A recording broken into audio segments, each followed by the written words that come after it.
Alright mga idol, magandang araw sa ating lahat. Nandito na naman tayo mga idol sa may Pasay, El Puyat LRT Pasay. Didiretsuhin natin ito mga idol, papunta monumento sa mga oras na ito. Hop, laban lang mga idol, kaya natin to. Hop ya, okay, relax lang. Grabe na yan. Okay, hop ya, alalay. Kailangan lang talaga natin mga idol, alalay. Oh lala. Okay. Ito na yan mga idol. Oh lala. Okay. Just relax mga idol. Relax. Oh lala. Tiya. Gandahan lang. Hindi ganong matraffic ngayon dahil maaga tayo. Oh lala. Okay. Relax. Inabutan tayo. Inabutan. Huwag tayo sumabay dyan sa taxi. Kaya natin siya. Oh lala. Ocampo Street, Manila. No right turn on red signal. Pero counterflow tricycle pwede, animal no. Sila naman. Oh, okay. Alalay, diretso lang.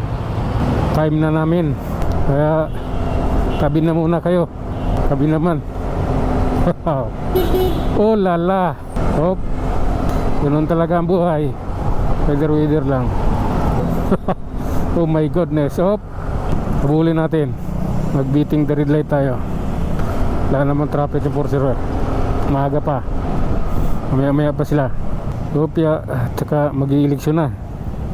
Pag nagpalit na ng mayor ng Maynila, yun, doon na yung malalaman.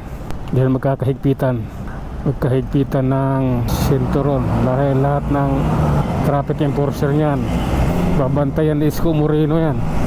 Okay, diretso lang tayo mga idol. Kailangan natin to. Hop ya, alalay. Hop, huwag masyadong dumikit. Dahil pag yan ay huminto, yun lang. Ikaw nang bahala sa kasunod. Okay. Oh my goodness. Ilan pa? Ay, malapit na rin pala. Relax lang tayo mga idol. Hiting tayo sa stoplight. Sa Malate, Maynila tayo. Yun na. Time is done. Let's go. Okay. Alalay lang tayo. Kinata ko. Biglang kinate. Waiting tayo mga idol. Kita nyo naman kanina yung sa video, di ba? Yung biglang kumanan na siya, tapos bigla siyang kumaliwa dahil yung jeep kumanan. Siyempre nakabuntot ako. Nasa gilid lang ako eh. Nasa isang linya lang yung focus ko eh. Gulat ako. But bigla mo bumalik siya. Kung pala yung jeep na binubundutan niya kumanan, ikakanan din siya kasi mag-overtake. Kaya bumalik siya sa kaliwa dahil hahabulin niya. Siyempre ako bilang isang riders, napakadelikado nun eh sa akin yung ganong pangyayari. Pero hindi mo kailangan ikagalit. Relax ka lang. Ngayon mo lang, isipin mo lang sarili mo. Nasa kalsada ka para bumiyahe, hindi makikipag-away. Ganun yung mindset. So, tuloy-tuloy tayo. Nasa Ermita na tayo mga idol. Ito talaga itong mga to, ang dadamay eh. May binuntutan, biglang huminto yung binuntutan, biglang kumaliwa, di man lang tumingin, wala ring signal, angkas pa naman din. Okay mga idol, maya lang, let's go na tayo. Ayun na yung stoplight to. Okay, sabay yan. Ito at saka yung nandoon, sabay sila. Bakit? Ayaw abante ah.